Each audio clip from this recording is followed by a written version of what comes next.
Ben Graham Investing encouraged turnover. Looking at Berkshire's holdings, concentration, and long-term, are you still a 15% Phil Fisher and 85% Graham? I don't know what the percentage would be. I'm 100% Ben Graham in those 3 points I mentioned earlier, and those really count. I was very influenced by Phil Fisher when I first read his 2 books back around 1960 or thereabouts, and I think that they're terrific books. I think Phil is a terrific guy. So I think I probably gave that percentage to, I think I first used it in Forbes one time when Jim Michaels wrote me, and I think it was one of those things I just named a number. But I think I'd rather think of myself as being a sort of 100% Ben Graham and 100% Phil Fisher in the points where they don't, and they really don't contradict each other. It's just that they had a vastly different emphasis. Ben would not have disagreed with the proposition that if you can find a business with a high rate of return on capital that can keep using more capital on that's the best business in the world.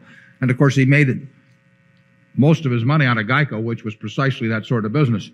So he recognized it. It's just that he felt that the other system of buying things that were statistically very cheap and buying a large number of them was an easier policy to apply and one that was a little more teachable. He would have felt that Phil Fisher's approach was less teachable than his, but his had a more limited value because it was not workable with really large sums of money. At Graham Newman Corp was a closed-end fund. It was technically an open-end fund, but it had $6 million of net worth, and Newman and Graham, the partnership that was affiliated with it, had $6 million. So you had a total pool of $12 million. Well, you could go around buying little machine tool stocks in machine tool companies, whatever it might be, that all statistically cheap, and that was a very good group operation. And if you own a lousy business, you have to sell it at some point. I mean, if you own a group of lousy businesses, you better hope some of them get taken over or something happens. You need turnover. If you own a wonderful business, you don't want turnover, basically. Charlie? What was interesting to me about the Phil Fisher businesses is that a very great many of them didn't last as wonderful businesses. One of his businesses was Title Insurance and Trust Company, which dominated the state of California. It had the biggest title plant, which was maintained by hand, and it had great fiscal solvency and integrity and so forth. It just dominated a lucrative field. And along came the computer. And now you could create for a few $1 million a title plant and keep it up without an army of clerks. And pretty soon we had 20 different title companies, and they would go to great big customers like big lenders and big real estate brokers and pay them outlandish commissions by the standards of yore, and bid away huge blocks of business. And in due course, in the state of California, the aggregate earnings of all the title insurance companies combined went below zero, starting with a virtual monopoly. So what looked like a monopoly. Very few companies are so safe that you can just look ahead 20 years. And technology is sometimes your friend and it's sometimes your bitter enemy.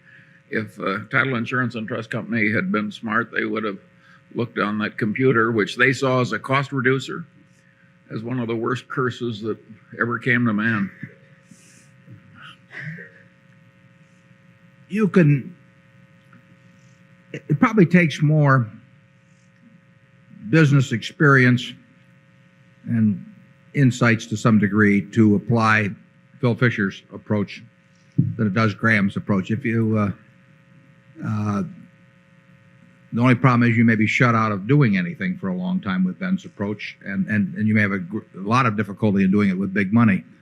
But if you strictly applied, for example, his working capital test to security, it will work. It just may not work on a very big scale, and there may be periods when you're not doing much. Ben really was more of a teacher than he had no urge to make a lot of money. It did not interest him. So he really wanted something that he thought was teachable and as a cornerstone of his philosophy or approach. And he felt you could read his books sitting out here in Omaha and apply buying things that were statistically cheap And you didn't have to have any special insights about business or consumer behavior or anything of the sort.